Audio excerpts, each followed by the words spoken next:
Polemik nasab sesama orang Arab di Indonesia kurun waktu 1910 sampai 1930. Polemik seputar nasab Alawi di Indonesia masih belum mereda. Sebagian orang mungkin mengira bahwa persoalan Habib dan Said mengemuka belakangan ini. Padahal jika kita runut sejarah, masalah yang hampir sama sebenarnya pernah terjadi di Hindia Belanda antara tahun 1910-an hingga tahun 1930-an.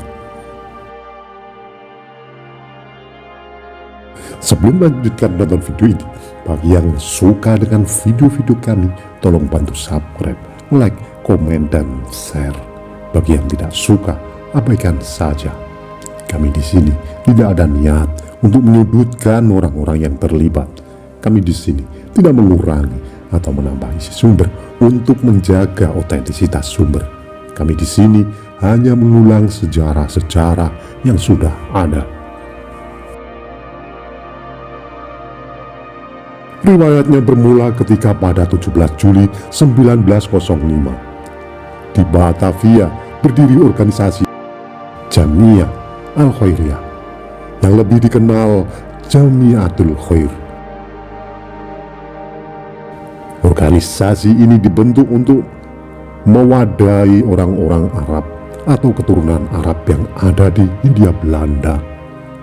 Di antara tokoh populernya bernama Ahmad Surkati 1875-1943. Ia merupakan seorang ulama asal Sudan yang baru bergabung di Jamiatul Khair pada Oktober tahun 1911. Belum lama bergabung, keberadaan Ahmad Surkati menimbulkan friksi di Jamiatul Khair. Sebagai seorang cendekiawan muslim yang terpengaruh oleh gagasan reformis Muhammad Abdullah 1849-1905. Ia memiliki ide-ide tentang kesetaraan umat Islam dalam sebuah pertemuan anggota Jamiatul Khair di Solo tahun 1913.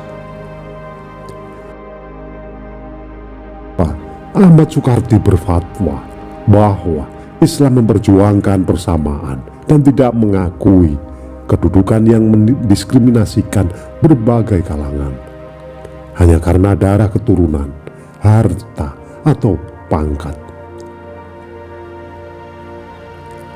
Fatwa ini merupakan ditentang oleh orang-orang Arab di kalangan Said.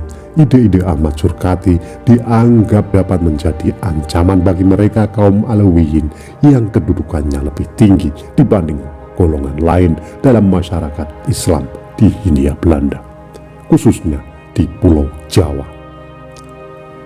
Penting diketahui, pada masa Hindia Belanda berdasarkan Undang-Undang tahun 1854, pemerintah kolonial Belanda membagi masyarakat menjadi 3 kelas secara hierarki diskriminatif: orang Eropa, orang Timur Asing, dan pribumi. Dalam hierarki ini, orang Arab termasuk kategori Timur Asing yang kemudian dipetakan lagi antara orang-orang Arab Said dan orang-orang non-Said. Ahmad Surkati salah satu dari yang non-Said atau bukan Balawi. Atas apa yang diperjuangkannya, Ahmad Surkati kemudian dikucilkan di Jamiatul Khair hingga akhirnya pada 6 September 1914 ia mendirikan organisasi baru, Jamiat Al-Islami Wal Irsyad Al-Arabi, disingkat Al-Irsyad, yang baru 1 tahun kemudian 11 Agustus 1915 mendapat legalitas dari pemerintah. Adapun dalam hal keanggotaan, Al-Irsyad lebih inklusif, baik Arab maupun non-Arab, termasuk orang pribumi, boleh bergabung di dalamnya kecuali kelompok Said tidak diterima di organisasi ini. Bahkan dalam ADART Al-Irsyad tahun 1915 dituliskan bahwa seorang Said tidak boleh menjadi pengurus. Dari sini, perselisihan semakin memanas. Dalam banyak literatur sering disebut konflik Alawi-Irsadi, yaitu antara para Said yang mayoritas berafiliasi pada Jamiatul Khair dan Rabithah Alawiyah, dengan non-Said yang sebagian besar berafiliasi pada Al-Irsyad. Banyak hal yang mereka pertentangkan. Persoalan takbil, misalnya, takbil adalah tradisi yang keharusan bagi non-Said untuk mencium tangan para Said. Al-Irsyad menuntut ini dihapuskan, sedangkan Jamiatul Khair kukuh ingin mempertahankan, termasuk soal pernikahan. Jamiatul Khair melarang pernikahan seorang Syarifah dengan orang non-Said, sedangkan Ahmad Surkati dalam Fatwa Solo 1913 membolehkan pernikahan seorang perempuan keturunan Said dengan non-Said.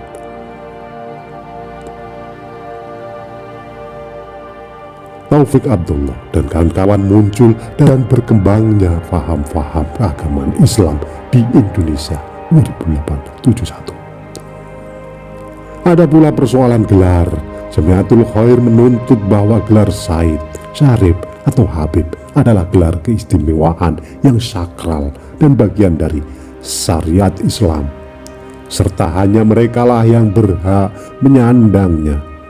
Sementara Al-Irsyad mempunyai pandangan bahwa kata Said dan sejenisnya hanyalah panggilan biasa, sama dengan kata Mister dalam bahasa Inggris, Meneer dalam bahasa Belanda, atau Monsieur dalam Perancis. Lebih ekstrim dari itu, Al-Irsyad juga berpendapat bahwa semua keturunan Hasan dan Husain tidak dapat disebut sebagai keturunan Nabi Muhammad SAW, mengingat kebiasaan bangsa Arab sebagai penganut sistem patrilineal.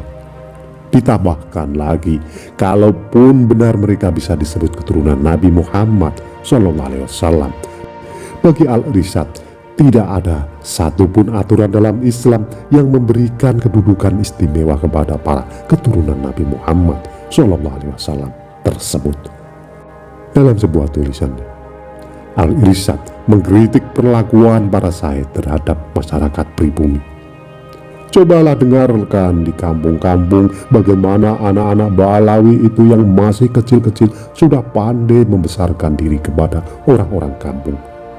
Coba dengarkan bagaimana mereka dalam bermain-main dengan anak-anak orang kampung menceritakan kesaktian mereka sebagai cucu Nabi, dan mengancam akan membacakan kulhu, sebab kalau dibacakan kulhu oleh cucu Nabi, orang akan menjadi pohon kelapa atau binatang atau apa saja yang diminta oleh cucu Nabi itu. Cobalah perhatikan bagaimana di kampung-kampung anak-anak Tuan Said yang dianggap orang keramat atau setengah keramat pergi meminta uang kepada orang-orang kampung itu yang hidup miskin dan sengsara. Mereka tidak berani menampik permintaan Tuan Said atau Tuan Syarifah itu karena takut ketulahan, takut durhaka kepada cucu Nabi itu. Lagi pula ada kepercayaan kalau memberi kepada orang keramat ada berkatnya, nanti dapat untung berlipat ganda dari pemberian itu. Sementara itu, dari pihak Jamiatul Khair menyarankan kepada pemerintah kolonial untuk mengambil tindakan terhadap orang-orang Al-Irsyad yang mereka tuduh sebagai penganut komunisme dan pengikut Bolshevik. Pada saat itu memiliki jaringan luas dari Hindia Belanda, Singapura, India hingga Timur Tengah, Hadramaut, menggunakan koneksi ini untuk menghambat pergerakan anggota Al-Irsyad. Seorang Said berkemuka bernama Ali bin Ahmad bin Sahab membujuk pemerintah kolonial Inggris di Singapura untuk menghadang perjalanan anggota Al-Irsyad yang berlayar hendak berziarah ke Hadramaut. Seorang tokoh pergerakan nasional asal Minangkabau, Haji Agus Salim, turut berkomentar terkait polemik ini. Seraya membela Al-Irsyad dalam harian Mustika diterbitkan oleh Percetakan Muslim Indonesia di bawah pimpinan redaksi Haji Agus Salim, edisi 17 Juli 1931. Perselisihan antara Alauisan dan Balawi adalah boleh diumpamakan sebagai peperangan antara aristokrasi dan demokrasi. Haluan yang dikemukakan oleh Al-Irsyad adalah yang cocok betul dengan Islam. Kemauan natur dan perubahan zaman, semangat demokrasi inilah yang menjadi satu di antara sebab-sebab yang terutama kenapa agama Islam menjadi banyak tersiar di seluruh dunia ini. Maka orang-orang yang menghalang-halangi roh dan semangat ini adalah orang-orang yang menghalangi kemajuan. Itulah tadi ulasan singkat kami mengenai polemik nasab sesama orang Arab di Indonesia kurun waktu 1910 hingga 1930. Apabila ada kesalahan dalam kami menyampaikan, mohon diluruskan dan mohon maaf. Terima kasih yang sudah menonton sampai selesai.